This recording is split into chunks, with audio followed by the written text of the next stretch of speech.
The House will be in order. The prayer will be offered by our guest chaplain, Reverend Roger Reese, Associated Churches of Fort Wayne and Allen County, Fort Wayne, Indiana. Shall we pray?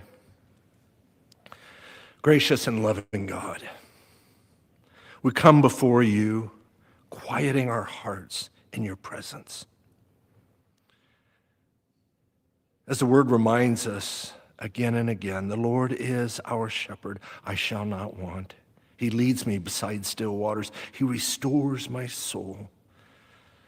Father, we lift up those whom serve in this place. Oh God, grant them wisdom, as you have promised that those who ask will receive. Give them clarity in their decisions, compassion in their care, and humility in their service. In moments of burden, dear God, be their strength. In the moments of uncertainty, dear God, be their light. Help them remember, Father, that every person bears your image and is worthy of that dignity and care. May your peace rest in this place, and may your grace guide every step. In Jesus' name we pray. Amen. Amen. The chair has examined the journal of the last day's proceedings. House, the approval thereof. Pursuant to Clause 1 of Rule 1, the journal stands approved. The Pledge of Allegiance will be led by the gentleman from Mississippi, Mr. I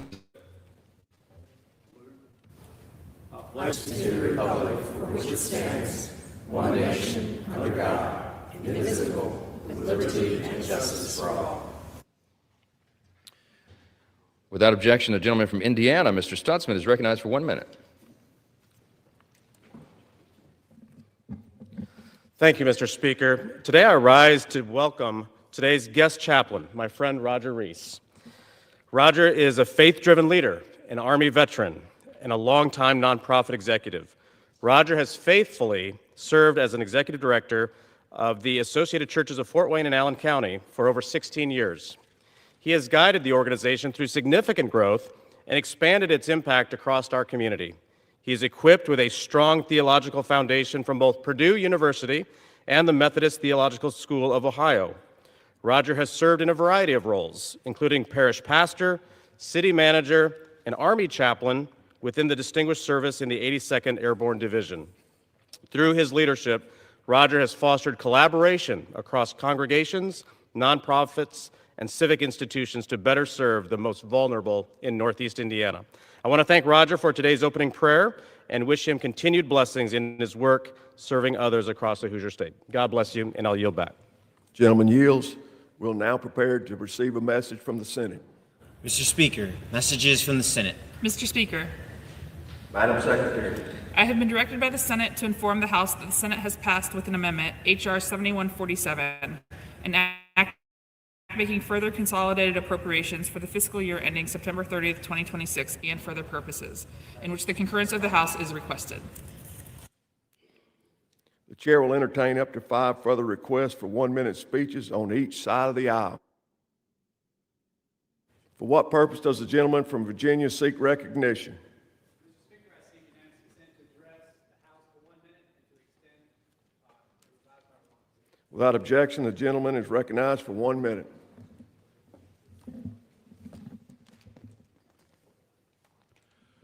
Mr. Speaker, I stand before you today to recognize and celebrate the historic 125th anniversary of Sweetbriar College in Amherst County of Virginia's 5th Congressional District.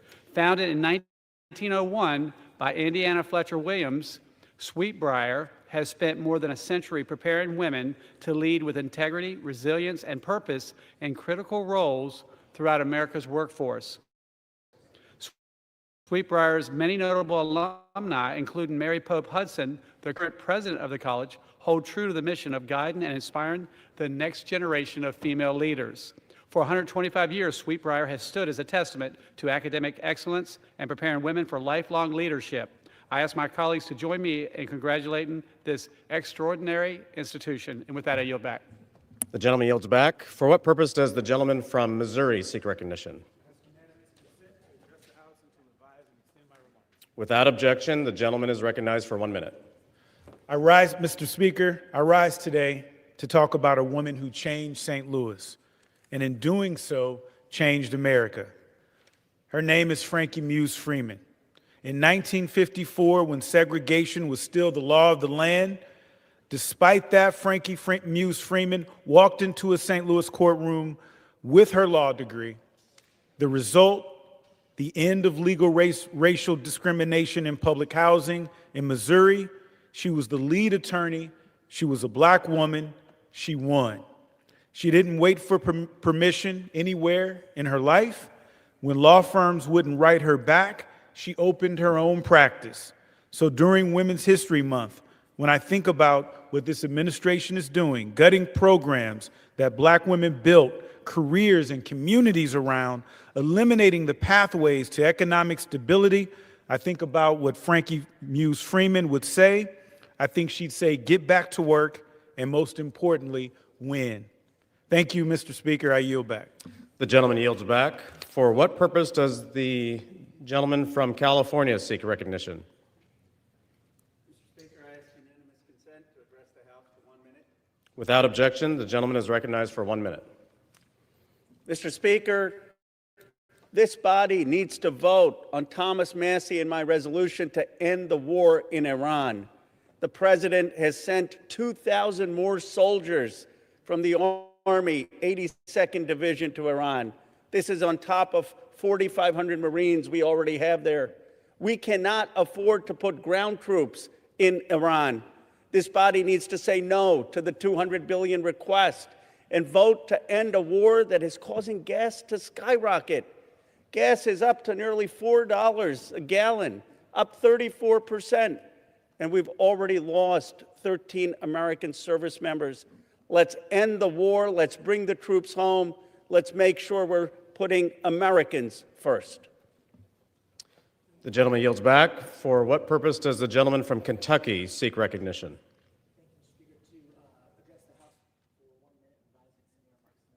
The gentleman is recognized for 1 minute. Mr. Speaker, it's hard to believe, but it's been 3 years now since my hometown of Louisville, Kentucky was forever changed by the mass shooting at Old National Bank the Monday morning after Easter.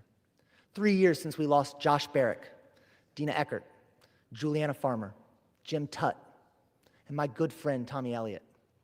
3 years have passed and it's still shocking. It still hurts. We're still grieving. I still haven't found the words to heal those wounds, but I want to read what Tommy's wife, Mary Ann, courageously shared after this tragedy. May I continue to receive the gifts of grief to help heal my heart. May it offer me clarity, help me realize what matters and what doesn't, and then let the rest go. May I honor the unsolved questions and mysteries of life, the cracks, and look for the light that shines through them. May we all. Thank you, Mr. Speaker. I yield back. The gentleman yields back. For what purpose does the gentleman from California seek recognition? Mr. Speaker, to address the body for 1 minute without objection. Without objection, the gentleman is recognized for 1 minute. Mr. Speaker, I rise today to honor the life and legacy of my very good friend, Maynard Duncan, a devoted educator, public servant, whose impact in our community will be felt for generations. Before dedicating his life to education, Mr. Duncan probably served our country in the U.S. Army in the Korean War from 1952 to 1954. Later, he served at the Fullerton Unified School District for more than 40 years as an educator, principal, during which time he helped develop programs that strengthened student literacy and success. After retirement, he wasn't over. He went on to work at Cal State Fullerton in the area of education. Then he was elected to the Fullerton School District Board of Trustees for 8 years. Beyond his profession, he was a man who cherished his family, friendship, and he is survived today by his children, grandchildren, and great-grandchildren who will carry on his legacy. Please join me in celebrating the life of Maynard Duncan, a man who served his country, his community, his family, all with distinction. May he rest in peace. Mr. Speaker, I yield. The gentleman yields back. For what purpose does the gentleman from Illinois seek recognition?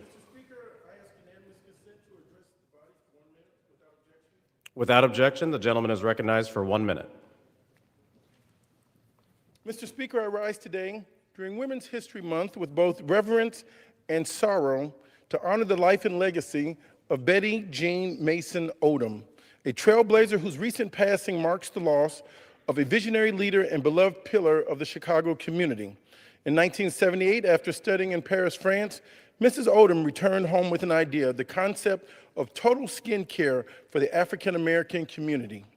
She founded Betty O Incorporated, which has since become Chicago's premier and most imitated day spa. For more than 4 decades, her Hyde Park institution provided world-class wellness services, skin care, and affirmed the beauty and dignity of people of color through her groundbreaking Skins of Color products. Ms. Odom's life is a remarkable tapestry of service and achievement. A graduate of Fisk University and Meharry Medical College, she served our nation as a first lieutenant in the United States Army Nurse Corps.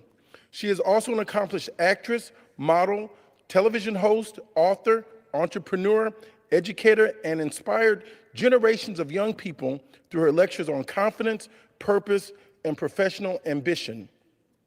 Even in her latter years, Ms. Odom's light never dimmed. She celebrated her extraordinary life.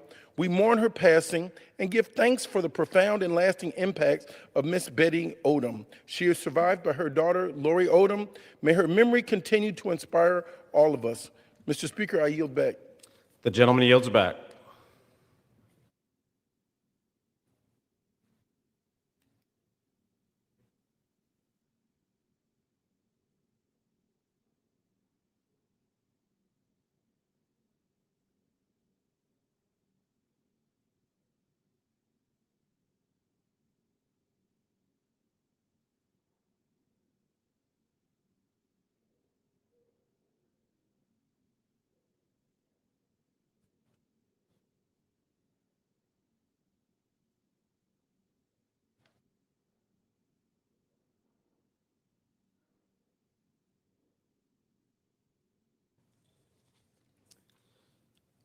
For what purpose does the gentleman from Mississippi, Mr. Ezell, seek recognition?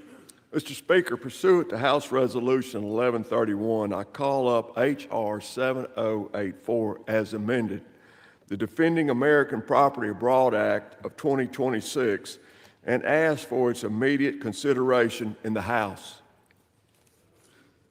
The clerk will report the title of the bill. Union Calendar Number 484, H.R. 7084, a bill to amend Title 46, United States Code with respect to the types of vessels that may enter or operate in navigable waters of the United States or transfer cargo in any port or place under the jurisdiction of the United States and for other purposes. Pursuant to House Resolution 1131, the amendment in the nature of a substitute recommended by the Committee on Transportation and Infrastructure, printed in the bill, is adopted, and the bill as amended is considered read. The bill as amended shall be debatable for 1 hour, equally divided and controlled by the chair and ranking minority member of the Committee on Transportation and Infrastructure or their representative designees. The gentleman from Mississippi, Mr. Ezell, and the gentleman from Washington, Mr. Larson, each will control 30 minutes. The chair recognizes the gentleman from Mississippi, Mr. Ezell. Mr. Speaker, I ask unanimous consent that all members have 5 legislative days to revise and extend their remarks and include extraneous materials on H.R. 7084. Without objection. Mr. Speaker, I yield myself as much time as I may consume. The gentleman is recognized. I rise in support of H.R. 7084, the Defending American Property Act of 2026. This bill provides the President with the authority to effectively address an unlawful taking of United States citizen-owned port, harbor, or marine terminal by another government in the Western Hemisphere. United States companies operate maritime facilities throughout North and South America. Their investments must be protected. It is essential that the United States President be able to act quickly and decisively in response to another government expropriating or nationalizing a United States citizen-owned port, harbor, or marine terminal.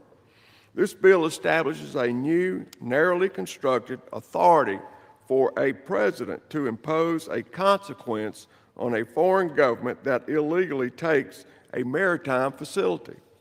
Sanctions are an accepted tool used in diplomacy and economic statecraft. The authorities that H.R. 7084 establishes are completely complementary to similar authorities that Congress has already granted the President. Nothing in this bill precludes or preempts any other option for dispute resolution. It simply gives the President another meaningful, targeted tool that it can encourage negotiations and resolution. The Defending American Property Abroad Act builds on sanctions legislation previously passed over the past 6 decades and provides the President with one or more options in a continuing to protecting overseas American investments. Mr. Speaker, I urge support of this legislation and reserve the balance of my time. The gentleman reserves. The gentleman from Washington is recognized. Thank you, Mr. Speaker. Today, I rise in opposition to H.R. 7084, the Defending American Property Abroad Act of 2026. As we've seen with recent vessel boardings and border operations, the Coast Guard has broad authority to enforce American laws in the water. The Coast Guard routinely interdicts drugs and migrants, enforces fisheries vessels, and ensures the safety of property and life at sea. In fiscal year 2025, the Coast Guard set record-breaking numbers. The service seized over 510,000 pounds of cocaine in the maritime domain, over triple its yearly average. Even more impressively, the Coast Guard saved over 2,200 lives and over $40 million of property by running over 6,700 search and rescue cases. They do all this while protecting global fish stocks and by enforcing domestic and international fisheries laws. H.R. 7084 does not help the Coast Guard address violations of the law at sea. Instead, the bill inserts the Coast Guard into what is a property dispute between a U.S. company and the Mexican government that, if anything, will only add to the Coast Guard's burden. The Coast Guard is already strained in its ability to effectively conduct its missions. Just last week, the Vice Commandant testified before the Transportation and Infrastructure Committee that the Coast Guard is a $20 billion organization operating on a $13 billion budget. H.R. 7084 prohibits vessels, commercial shipping or cruise vessels, from entering or operating in U.S. waters if that vessel made a port of call at a port that was nationalized or expropriated by another country from a U.S. citizen or company. Now, requiring the service to identify and prohibit vessels from entering U.S. waters due to an international property dispute further strains the service's resources. This legislation is meant to only apply to one port in Mexico, but it's written so broadly it could encompass disputes in other countries and with other companies, both today and in the future. Now, Congress has many pressing issues that we should be considering today. The President himself has promised less war and lower prices. Instead, the American public is getting more war and higher prices. And I wish we were taking time today to discuss those lower costs for my constituents. Instead, we are interjecting Congress into an international land dispute. Now, I want to be really clear. I am sympathetic to the plight of this particular U.S. company involved in this dispute. This legislation doesn't solve their problem. That solution can be found, and opportunities are available through diplomacy and even trade agreements, but not really legislation. For those reasons, I'll be voting no on this legislation and reserve the balance of my time. The gentleman reserves. The gentleman from Mississippi is recognized. Mr. Speaker, I now yield 5 minutes to the bill's sponsor, Mr. Pfluger from Texas. The gentleman from Texas is recognized. Thank you, Mr. Speaker. I rise today in strong support of H.R. 7084, the Defending American Property Abroad Act, and I'd like to thank Chairman Graves for his support. Let's be clear, American companies operating abroad should not have to fear arbitrary government actions that undermine their property rights, but right now that is exactly what is happening. And when countries violate trade agreements and illegally seize assets from U.S. companies, it puts American job security, economic security, and quite frankly, our national security at risk. H.R. 7084 ensures there are enforceable consequences for those actions. And specifically, it strengthens U.S. maritime security law to address these unlawful seizures. Through existing Coast Guard authorities, it also authorizes the President to deny entry into U.S. ports for vessels that operate through expropriated American-owned port infrastructure in Western Hemisphere countries with U.S. free trade agreements. And we know this is not just a hypothetical example. For years, the Mexican government has targeted the U.S.-based Vulcan Materials Company. In 1986, Vulcan Materials Company built the only deep-water port in Mexico's Yucatan Peninsula. And for decades, this operation crushed limestone to critical infrastructure projects across the Gulf and Atlantic coast, roads, bridges, housing, and energy facilities in states represented by members on both sides of the aisle. But starting in May of 2022, the Mexican government launched an endless pressure campaign against Vulcan Materials and sent the military to forcibly shut down its operations. In 2023, they invaded and occupied the property again just to hand it to private Mexican competitor. In 2024, they declared the port and the quarry adjacent to it a naturally protected area to complete the expropriation, and now Mexico is weaponizing its tax authority, pursuing billions in retroactive dollars and claims to seize what remains. Meanwhile, Mexico has allowed a dozen unpermitted quarries in the same exact region for Mexican companies to operate freely. Let me say that again. Mexico used its military to forcibly shut down an American company and created false environmental claims to do so. And it's a direct violation of USMCA. We did not resort to legislation as a first option. In fact, for 4 years, the United States has pursued every available diplomatic tool, congressional letters, administration engagement, and bilateral pressure, and none of that worked. This represents a coordinated multi-front campaign by Mexico against an American company that undermines our diplomatic progress and threatens all U.S. investment in Mexico. Now, my colleagues may ask, why is this bill the right response? First, it's surgical. It targets expropriated port infrastructure only. It will not disrupt current legitimate shipping operations. And second, it includes clear off-ramps. If the foreign government returns the property, provides fair compensation, and resolves the dispute, then the restrictions are lifted. And lastly, it includes exceptions for emergencies and maritime safety. I'm proud to have worked in a bipartisan way with Representatives Carbajal and Sewell and Chairman Graves' committee staff on this legislation. And this isn't just about one company. We cannot allow a foreign government to steal American property and face zero consequences. This is an opportunity for us to protect American investment abroad, to protect American companies, to protect our own communities. And if you're an American company operating abroad, we have vowed to protect you, and this legislation does just that. I urge colleagues on both sides of the aisle to vote yes on H.R. 7084, and I yield back. The gentleman reserves. The gentleman from Washington is recognized. Speaker, I would like to yield 3 minutes to the representative from California, Representative Carbajal. The gentleman is recognized. Thank you, Ranking Member Larson and Chairman Graves. I want to thank Representative Fluker for his leadership today. I rise in support of the Defending American Property Abroad Act. This is a common sense and targeted bill that gives the United States a real tool to respond when foreign governments unfairly seize property owned by Americans without due process. The bill would look to identify foreign ports, harbors, and marine terminals where American-owned property has been expropriated or taken without due process. Once identified, goods loaded at those facilities and passenger vessels serving them may be restricted from entering or operating in the United States. Let me be clear about what this means. It means that if you take American property, you don't get to do business as usual with the United States. We can identify those ports and terminals and restrict the ships that use them from entering our ports. That's real consequences, not just words.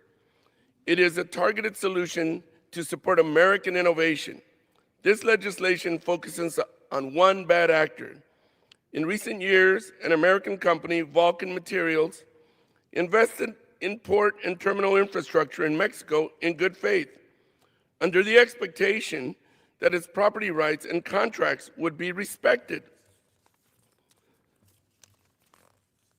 And instead, the Mexican government took action that resulted in the seizure of that port facility, despite long-standing agreements.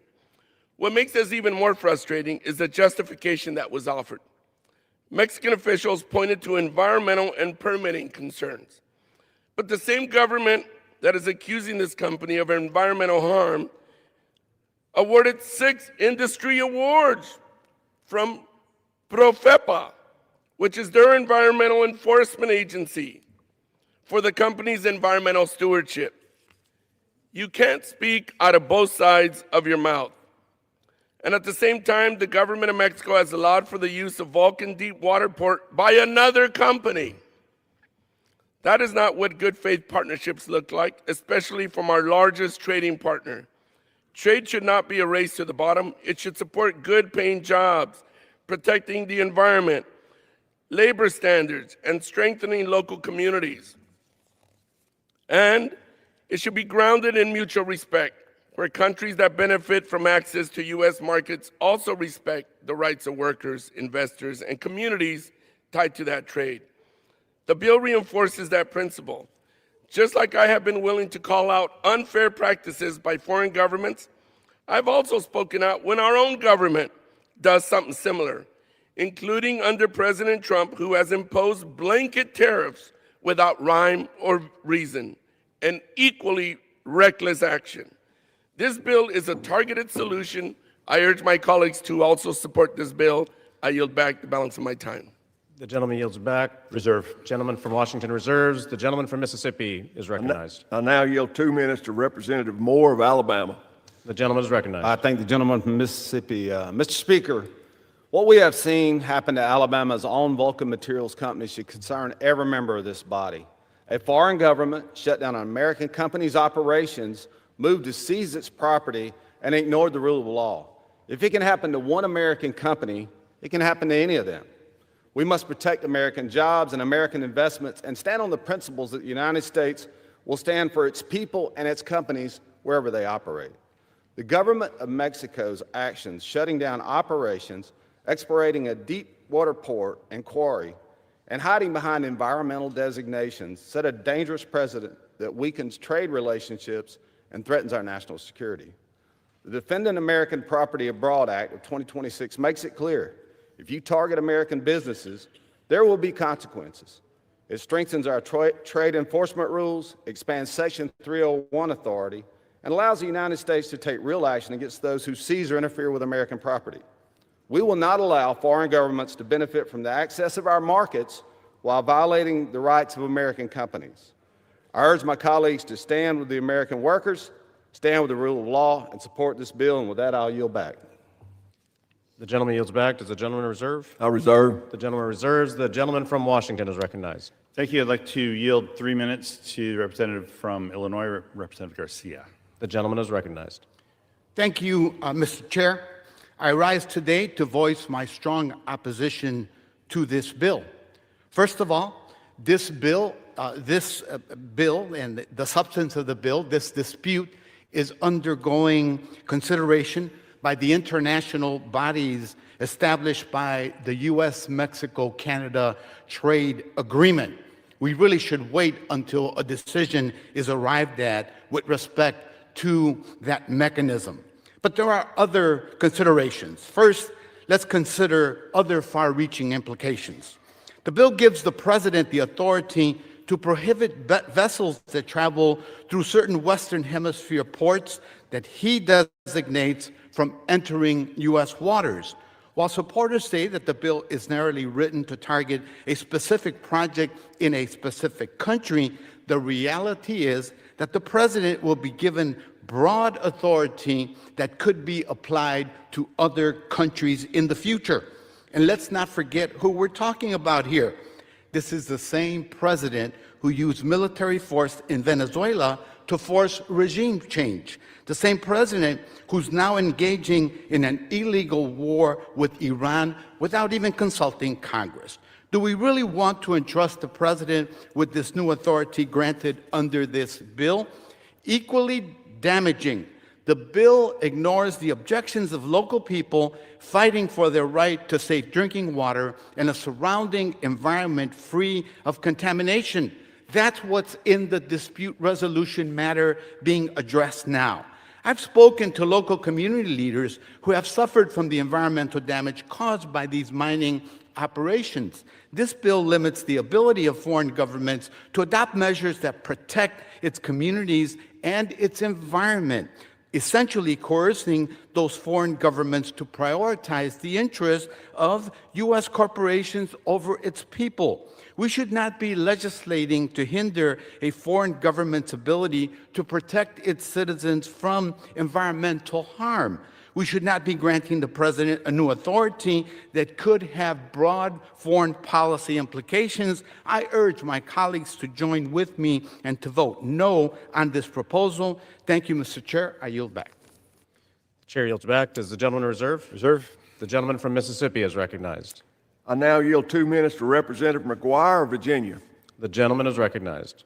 Mr. Speaker, I rise in support of H.R. 7084, the Defending American Prosperity Abroad Act of 2026.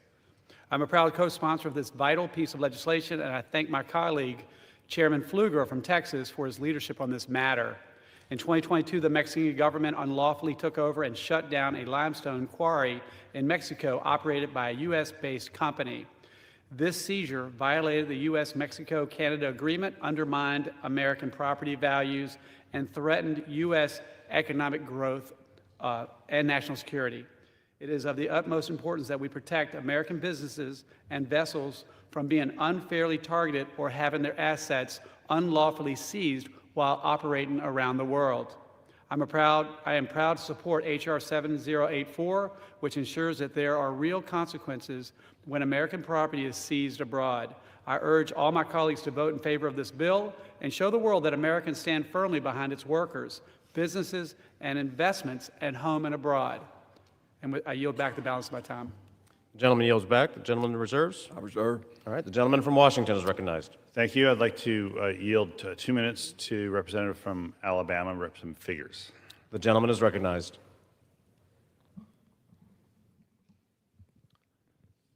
Thank you, Mr. Speaker.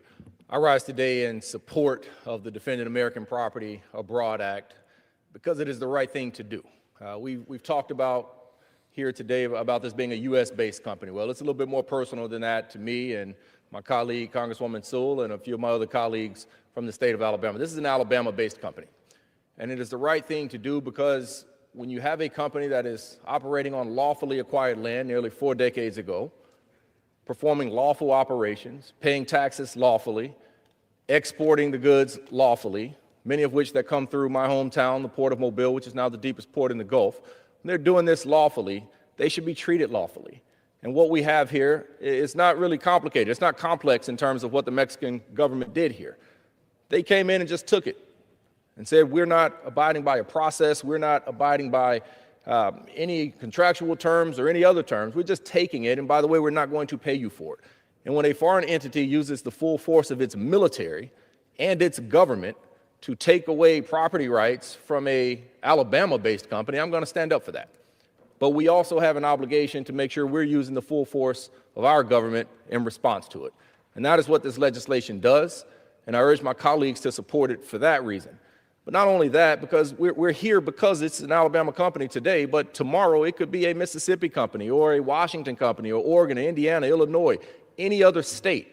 We cannot sit by quietly and not respond proportionally to what the Mexican government has done. I don't have anything personally against the Mexican government. I don't have anything certainly against the Mexican people. But what I do have a problem with is when we see a government mistreating, even our own government, mistreating businesses and mistreating people. We have an obligation to speak out and to stand up for that. And for that reason, I stand in support of this legislation and urge all of my colleagues to do the same. Thank you, Mr. Speaker. I yield back. The gentleman yields back. Reserve. The gentleman reserves. The gentleman from Mississippi is recognized. I now yield 2 minutes to Representative Strong of Alabama. The gentleman is recognized. Thank you, Mr. Speaker. The question is, do we support President Trump with this authority? Absolutely we do. I rise today in support of H.R. 7084, the Defending America Property Abroad Act of 2026. This legislation makes it clear the United States will not stand for unlawful harassment campaigns against American companies and American workers. For over 35 years, Vulcan Material Company, based in Alabama, has lawfully owned and operated a limestone quarry in Mexico.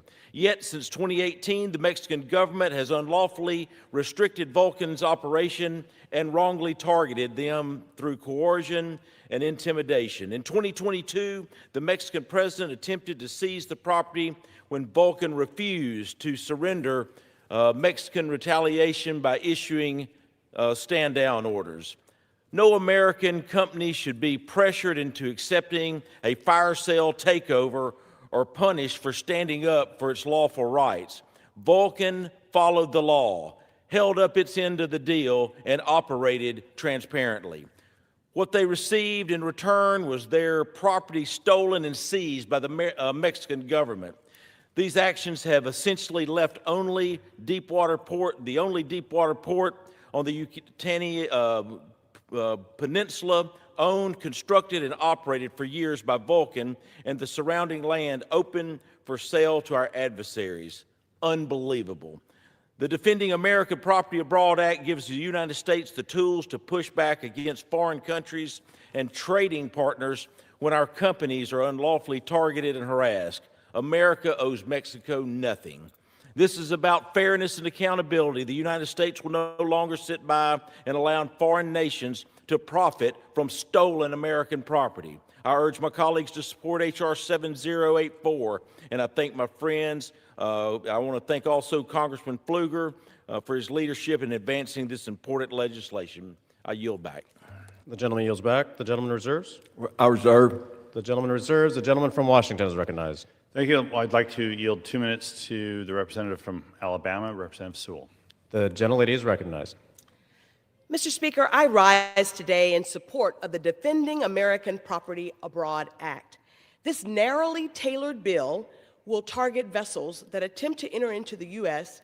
after moving through a seized American-owned port. Vulcan Material is proudly located in my Alabama district, so I've been following this dispute closely since 2018. The facts of the case are clear. The government of Mexico used its military force to illegally occupy Vulcan's property. And in 2022, President Obrador illegally shut down Vulcan's operations. Mexico's justification for the seizure are fabricated, and it is clear that the government wants to take Vulcan's port because it is the only deep water port in the region. Now, Mr. Speaker, Vulcan has attempted to use all existing legal and diplomatic options to resolve this situation. Since 2018, they have used the USMCA arbitration policies and processes, and multiple U.S. ambassadors to Mexico under the Biden and Trump administration have attempted to find an amicable solution. I have met directly with President Obrador about this issue. While previous ambassadors have been sympathetic to our concerns, President Obrador and now President Sheehan have overruled their own diplomatic and staff orders. It is time for Congress to act. I was told by the President that we had to have an act of Congress in order for the port to be returned. And so today, sir, I say proudly, we are doing something. Congress is doing something. And this is just not about an Alabama company. It is about American property abroad. Gentlelady's time has expired. I urge Congress to vote in favor of this bill, and I support this legislation wholeheartedly.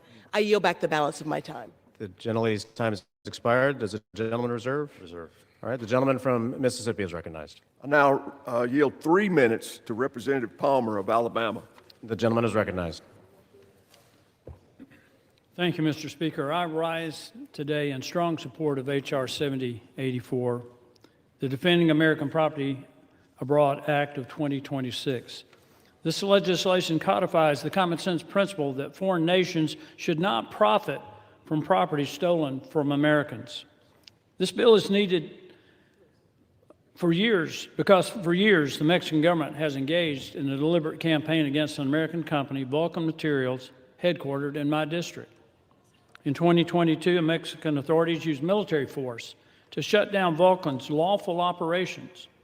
Then in 2024, they took the dramatic step of declaring Vulcan's private property a protected natural area. The move was not designed to conserve land, but to justify taking it. But this is about more than one company. Mexico's actions sent a dangerous signal to every American business operating abroad that their investments, their assets, their rights could be stripped away at any moment by the corrupt Mexican government. When I and other members of the Alabama delegation, in a bipartisan manner, met with the ambassador from Mexico, he described his government's actions as a civil dispute. I pointed out to the ambassador that in America, we don't send in our military to resolve civil disputes. The port at the center of the dispute is not just any asset. As it's been pointed out by other speakers, it's the only deep water port on the Yucatan Peninsula built by American investments, critical to supplying construction materials for infrastructure across the United States. Mexico's actions undermine not only property rights, but also our supply chain. The illegal action is more like an action by a cartel than it is a trustworthy government, and it raises serious questions about entering into any agreements with Mexico. The Defending American Property Abroad Act ensures that foreign governments cannot seize American-owned infrastructure and then benefit from the infrastructure. It authorizes the United States to deny entry to vessels operating out of or that have visited ports unlawfully expropriated from American companies. Mr. Speaker, this is about protecting American businesses and fundamentally the rule of law. If we fail to act here, then we invite more of this behavior, not just from Mexico, but from any nation watching to see how the United States responds. I thank Representative Pfluger for his work on this important issue, and I urge my colleagues to vote yes on H.R. 7084. Thank you, Mr. Speaker. I yield. The gentleman yields back. The gentleman reserves. The gentleman from... Mr. Speaker, I have no more speakers, and I have prepared to close, but I continue to reserve. The gentleman reserves. The gentleman from Washington is recognized. Thank you, Mr. Speaker. We also have no more speakers and are prepared to close. And given what the representative has noted, I'll close right now. Again, I'll just reiterate the bill before us today does not resolve this dispute between the Mexican government and an American company. There are tools available and continue to be available to resolve that. It gives the Coast Guard more work on top of all the work our U.S. Coast Guard is already doing. I had an amendment to the Rules Committee. They rejected an amendment that would have required the President to consider the potential cost before exercising the authorities granted in this bill, and that Rules Committee amendment was rejected. Arbitration, treaties, trade agreements, these mechanisms exist to solve international disputes. These are appropriate venues for this dispute and not legislation. For those reasons, I will be voting no. Now, in conclusion, I do want to note something that these bills and the 13 to 14 bills that came before this body earlier this week from the Transportation and Infrastructure Committee, those were on suspension. This one was not. But it needs to be said that the Transportation and Infrastructure Committee works extremely well. We see ourselves as a island of partnership in a sea of partisanship in the U.S. Congress. And even though this bill may not fit that bill, the committee works that way because of one person. And that one person is Representative Sam Graves. And this morning it was announced that Sam will not be running for re-election.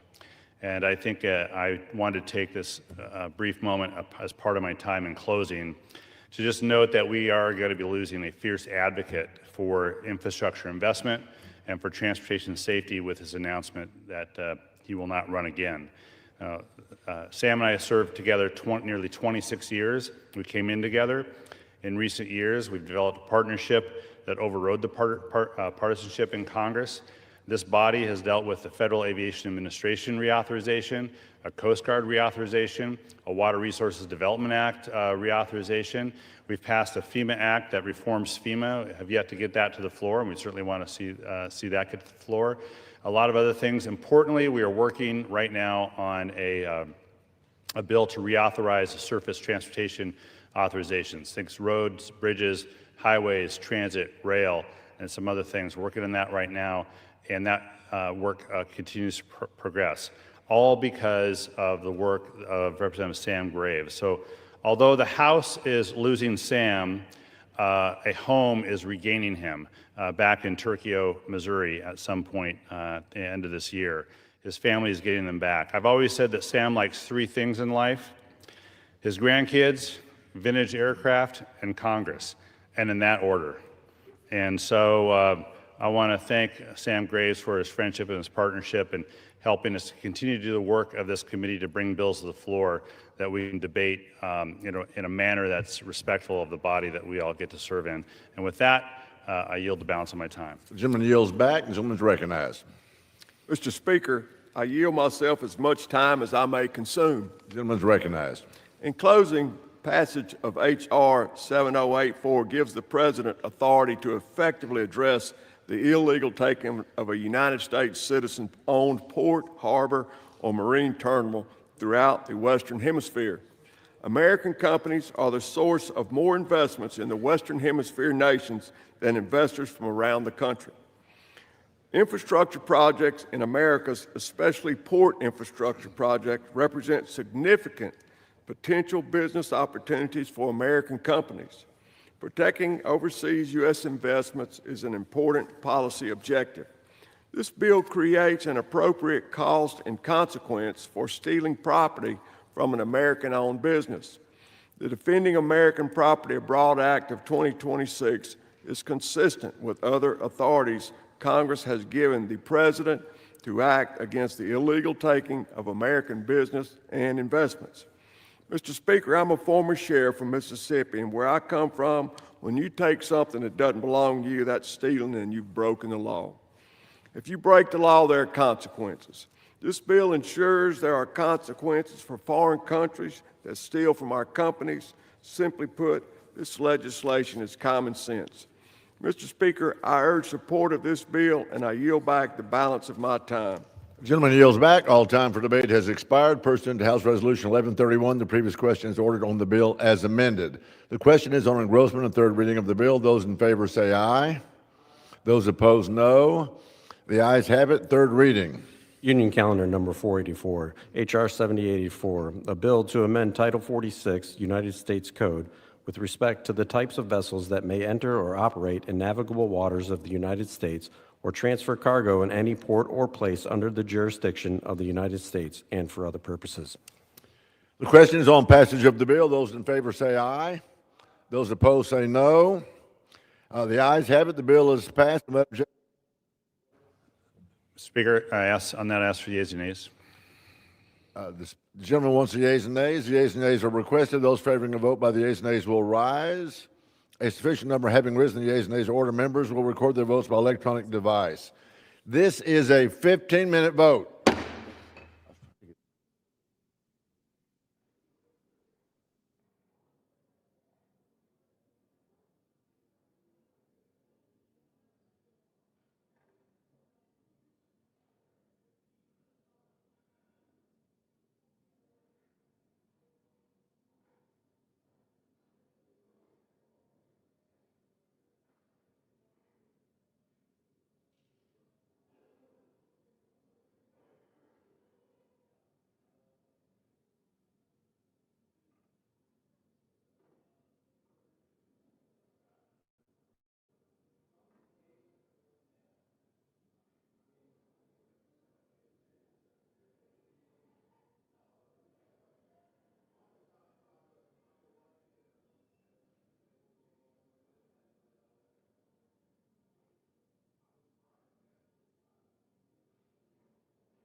On this vote, the yeas are 247 and the nays are 164. The bill is passed without objection. A motion reconsider is laid on the table.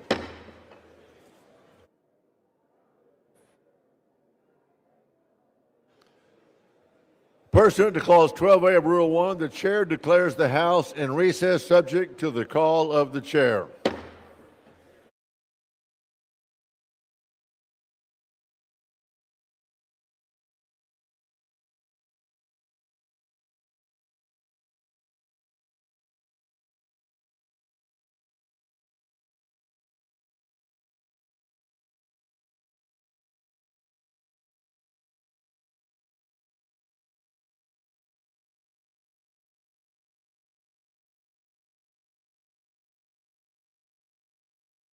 That kidnaps U.S. children and dumps them across the borders, terrorizes our neighborhoods with zero accountability, and executes American citizens in cold blood.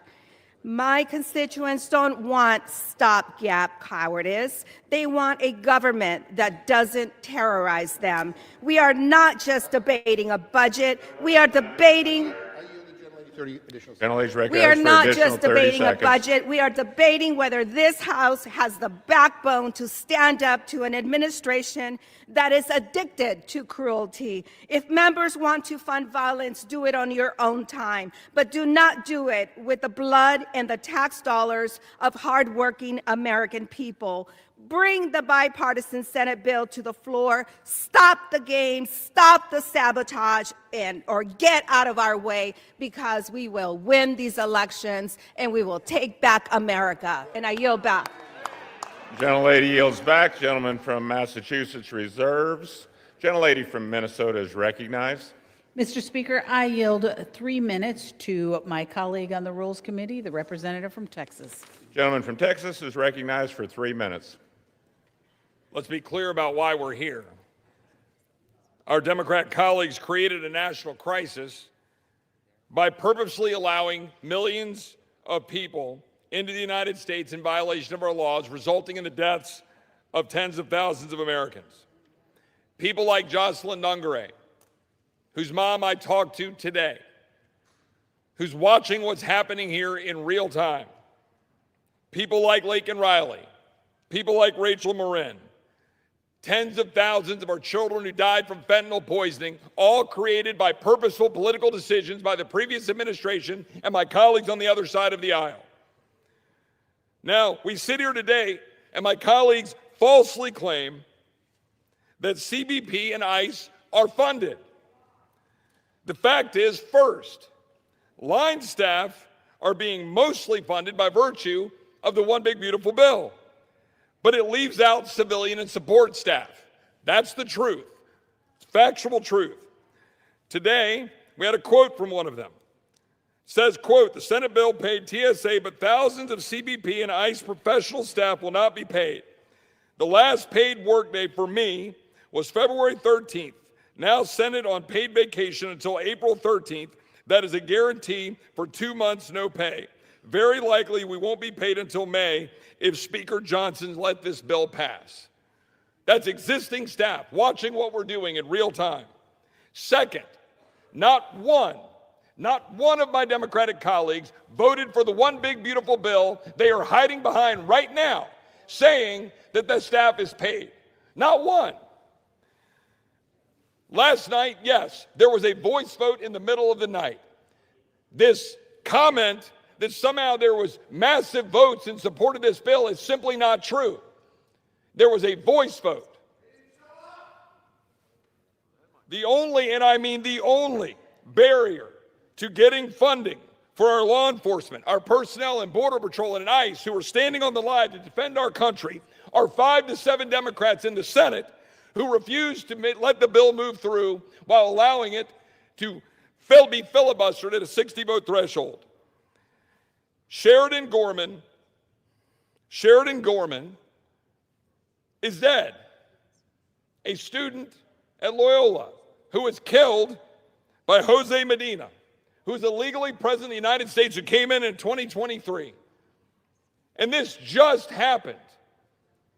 And my colleagues on the other side of the aisle do not want ICE doing their job, do not want Border Patrol doing their job, and are right here today refusing to do the job of funding this fully. I stand with Speaker Johnson. I stand with my colleagues. We should stand with Border Patrol. We should stand with ICE, and we should defend the United States of America. I yield back. Gentleman yields back. Gentlelady from Minnesota reserves. Gentleman from Massachusetts is recognized. Mr. Speaker, I know the gentleman has a tough primary, but let me say for the record that none of us are hiding behind the big ugly bill. We would not vote for a bill that cut Medicaid by $1 trillion or cut SNAP by $200 billion, or we certainly wouldn't vote for a bill that would provide multi-year funding for ICE. I mean, that is just the reality. So you did that, and so there is funding for ICE. And I would just say to the gentleman, if he has a problem with this bill, he should check with his senators. Senator Cornyn, who is in the Republican leadership, and Senator Cruz, who, by the way, I think you work for. In any event, I now yield 1 minute to the gentleman from Texas, Mr. Green. Gentleman from Texas is recognized for 1 minute. And still I rise, Mr. Speaker. And I rise tonight in the name of the TSA worker that made an appeal. I rise in the name of justice for the TSA workers. This worker said to me as I made my way through the airport, "Help us. We have families to feed. Help us. Fight for us." This bill does not help those workers. It's dead on arrival. The bill that can help the workers is the compromise bill that came out of the Senate. This bill is dead. The Senate bill lives, and it will help those workers. They have families to feed. They must put food on the table. This bill doesn't do it. It's the Senate bill. It's the compromise bill. You don't want compromise. You want capitulation. Democrats will not capitulate. I yield back. Gentleman yields back. Gentleman from Massachusetts reserves. Gentlelady from Minnesota is recognized. Mr. Speaker, I am prepared to close. Gentlelady is prepared to close. Gentleman from Massachusetts is recognized. I yield myself the remaining time. Gentleman's recognized. Mr. Speaker, this debate has not changed the basic facts one bit. There is a bill that can pass the House. There is a bill that can become law. There is a bill that can end this shutdown. And Speaker Johnson is refusing to bring it to the floor. That's the whole story. Republicans can dress this up however they want. They can hold all the conference calls they want. They can play all the procedural games that they want. None of it changes the truth.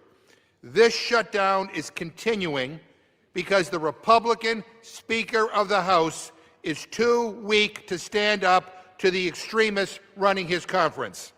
And while Republicans can't seem to face reality in Washington, people all over the country are living with the consequences. The TSA agent worried about rent. The Coast Guard spouse trying to stretch a paycheck that is not coming. The FEMA worker left hanging. The family stuck in chaos at the airport because this Republican Congress cannot do its job. Now let me be clear. Those people are not pawns in some power struggle. They are not leverage. They are the people that we are supposed to serve. And still, Republicans are failing them. This CR isn't some serious answer. It's not. It's a joke. It's a joke. It is a plan to provide cover for a speaker who knows exactly what needs to be done, but does not have the guts to do it. We all know the Senate bill is the exit ramp. So take it. Take it. Bring it up. Pass it. End this mess. That is what responsible people would do. That is what a real speaker would do. That is what leadership is all about. Tonight, if this shutdown continues, the American people should remember this moment. They should remember that the solution was sitting right here, ready to go, ready for a vote, ready to pass. And one man, Speaker Mike Johnson, said no. Republicans, you own this. You own this. Every delayed flight, every missed paycheck, every family under stress, every hour of avoidable pain. This is a Republican shutdown. How dare you do this to the American people? People are tired of being jerked around. People are tired of being screwed over by your policies that favor the Epstein class at the expense of working people. And here we have a chance to help pay federal workers, to keep our government running in Homeland Security, and you say no. You say no. In the Senate, a unanimous vote. Every Republican senator went along with it. Not a single one of them objected.